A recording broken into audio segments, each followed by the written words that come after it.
샬롬, 지난밤 평안하셨습니까? 오늘은 2월 16일 금요일입니다. 벌써 한 주간이 다 지나갔습니다. 오늘 저녁 금요기도회에 꼭 올라오셔서 하나님이 예비하신 은혜 누리시기를 바랍니다. 오늘의 본문은 마가복음 14장 53절부터 65절까지입니다. 설교의 제목은 신문당하신 예수님, 신문당하신 예수님입니다. 이제 예수님 곁에는 아무도 없습니다.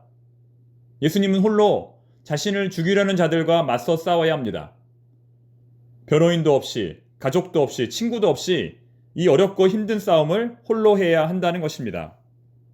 반면에 예수님을 죽이려는 자들은 너무나 많습니다. 53절 보십시오. 그들이 예수를 끌고 대제사장에게로 가니 대제사장들과 장로들과 서기관들이 다 모이더라.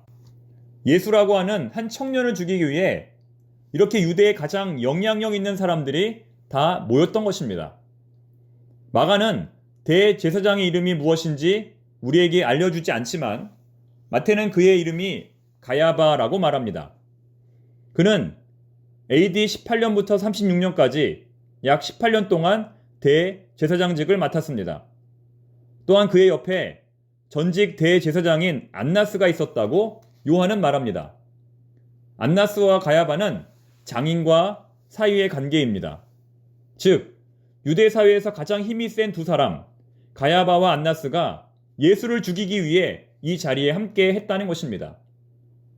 요한복음 11장 50절 말씀은 그때 안나스가 한 유명한 말을 기록하고 있습니다.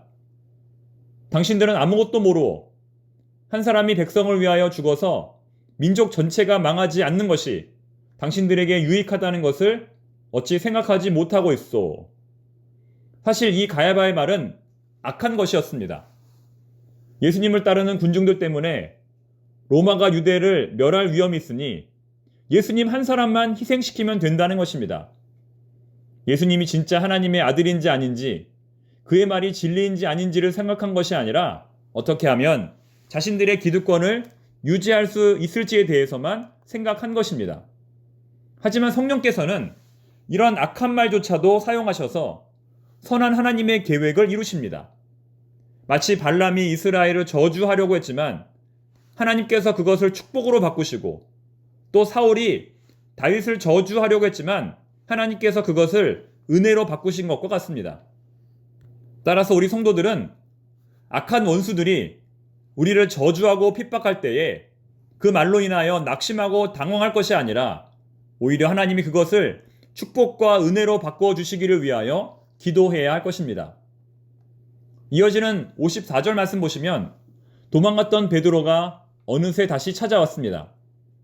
베드로가 예수를 멀찍이 따라 대제사장의 집 뜰 안까지 들어가서 아랫사람들과 함께 앉아 불을 쬐더라. 그는 왜 다시 돌아왔을까요? 성경은 베드로의 갑작스런 등장에 대해서 어떠한 언급도 하지 않습니다. 단지 그가 멀찍이 떨어져 예수님을 따랐다고 증언합니다. 50보 100보라는 말도 있지만 적어도 베드로만큼은 다른 제자들과는 달리 멀리서라도 예수님의 신문 과정을 지켜본 것입니다. 자신이 예수의 제자임을 밝히기에는 용기가 없고, 그렇다고 그냥 집으로 돌아가자니 뭔가 찝찝하고, 분위기를 보아서 언제든 적당한 때에 도망할 수 있도록 이렇게 멀찌감치 따라가는 베드로의 자세는 오늘날 세상과 교회 사이에서 적당한 거리를 두고 신앙생활하는 우리의 모습을 반영하고 있습니다. 어떠한 환란이 다가와도 버리지 못할 신념이 있는 것이 아니라, 죽음 앞에서도 내려놓지 못할 강력한 신념이 있는 것이 아니라, 이기는 편이 내 편이라는 속셈으로 양쪽에서 저울질하다가 그 저울이 한쪽으로 기울 때에 그 기울어진 쪽을 선택하겠다는, 정말 뜨겁지도 않고 차지도 않은 우리의 신앙을 반영하고 있다는 것입니다. 여러분, 과연 그러한 신앙이 하나님 앞에서 구원받을 수 있을까요? 닭이 2번 울 때에 예수님의 말씀이 생각나서 밖으로 뛰쳐나가 눈물을 흘렸던 그 베드로의 모습을 우리는 곰곰이 생각해야 할 것입니다. 오늘 본문에서 예수님이 승리하신 2가지의 이유가 있습니다. 오늘 본문에서 예수님이 대제사장의 신문 앞에서도 승리하신 2가지의 이유가 있습니다. 무엇일까요? 첫 번째는 침묵입니다. 본문 55절, 56, 57, 58절을 보시면 거짓 증인들이 정말 말도 안 되는 이유들을 가지고 예수님을 고소합니다. 하지만 그 증언들이 얼마나 형편이 없었는지 자기들끼리도 일치하지 않습니다. 59절 말씀, 그 증언도 서로 일치하지 않더라. 이때 예수님은 얼마나 하고 싶은 말씀이 많았을까요? 하나하나 따박따박 그들의 말에 반박하며 그들의 모순을 일깨워주고 싶었을 것입니다. 그러나 예수님은 단 한마디 말씀도 하지 않습니다. 61절, 침묵하고 아무 대답도 아니하시거늘. 여러분, 이것이 바로 능력입니다. 하고 싶은 말이 아무리 많아도 그 말을 하지 않는 것. 하고 싶은 말이 굴뚝 같아도 그 말을 하지 않는 것. 그것이 바로 능력입니다. 아무리 좋은 말이라 할지라도 밖으로 튀어나오는 순간 그것은 공중으로 사라지고 아무것도 아닌 것이 되어버립니다. 우리는 목소리가 큰 사람이 이긴다고 생각하지만 실제로는 목소리가 큰 사람은 절대로 상대하지 말아야 한다고 생각합니다. 가장 멀리 해야 한다고 생각합니다. 여러분, 내 주변의 사람들이 점점 떠나가고 있다면 한번 깊이 생각해 볼 필요가 있습니다. 내 목소리가 너무 커서 그런 것은 아닌가? 내 목소리가 너무 커서 그런 것은 아닌가? 여러분은 주변에 목소리가 큰 사람이 많기를 원하십니까? 아니면 꼭 필요한 말만 하는 사람이 많기를 원하십니까? 침묵하는 만큼 우리는 지혜롭고 현명해집니다. 지혜로운 사람이 되기를 원한다면, 현명한 사람이 되기를 원한다면 침묵하십시오. 침묵이 금입니다. 침묵의 능력은 실로 대단합니다. 침묵은 사람을 보다 더 깊이 있는 사람으로 만들어주고 사람을 보다 더 믿을 만한 사람으로 변화시켜줍니다. 입술에 파수꾼을 세운 사람, 자기 혀에 재갈을 물린 사람만큼 자기 절제를 하는 사람이 없습니다. 이처럼 예수님은 침묵으로 승리하셨습니다. 두 번째, 예수님의 승리의 비결은 선포입니다. 두 번째, 예수님의 승리의 비결은 선포입니다. 침묵은 금이지만 그렇다고 해서 모든 순간에 침묵해서는 안 됩니다. 침묵해서는 안 되는 순간이 반드시 한 번은 찾아온다는 것입니다. 여기서 중요한 것은 그 순간이 딱 한 번이라는 것인데요. 불의 앞에서의 침묵은 불의의 인정입니다. 목소리가 큰 사람들일수록 불의 앞에서는 침묵합니다. 혈기가 왕성한 사람들일수록 불의 앞에서는 침묵합니다. 그러나 오늘 예수님은 가장 결정적인 순간에 침묵을 깨고 말씀하셨습니다.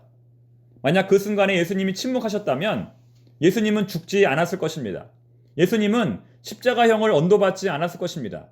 그러나 예수님은 가장 중요한 순간에 가장 해서는 안 되는 말을 선포하셨습니다. 그래서 예수님이 죽게 된 것입니다. 그것은 그동안 마가복음에서 유지되었던 메시아에 관한 비밀이었습니다. 그동안 철저하게 비밀로만 전해져 왔던 메시아의 비밀이었습니다. 그런데 그렇게 중요한 비밀이 오늘 대제사장의 신문 앞에서 드러나게 된 것입니다. 훗날 이것은 초대교회의 기독론이 되어 예배 때마다 반복적으로 선포되었습니다. 바로 오늘의 본문 62절 말씀입니다.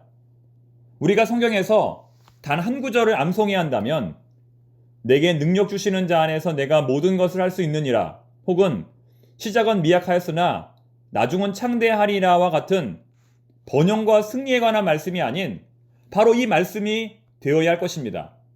62절 말씀 천천히 한번 읽어보겠습니다. 예수께서 이르시되 내가 그니라. 인자가 권능자의 우편에 앉는 것과 하늘 구름을 타고 오는 것을 너희가 보리라 하시니. 이제 오늘 말씀을 맺겠습니다. 우리는 언제 침묵하고 언제 선포해야 할까요? 침묵해야 할 때 선포하고 선포해야 할 때 침묵한다면 낭패를 보게 될 것입니다. 확실한 것은 대부분의 경우에 침묵해야 한다는 것입니다. 억울하고 분할수록 침묵해야 한다는 것입니다. 그리고 인생에 딱 한 번 선포해야 합니다. 누구를 위하여? 그리스도를 위하여. 기도하겠습니다. 하나님 아버지, 우리는 날마다 큰 소리로 말하지만 대부분이 헛된 말들입니다. 침묵하게 하옵소서. 입을 다물게 하옵소서. 말하기는 더디하고 듣는 것은 속히 하는 오늘 하루가 되게 하옵소서. 정말 말하고 싶을 때는 기도하게 하옵소서. 예수님의 이름으로 기도드립니다. 아멘.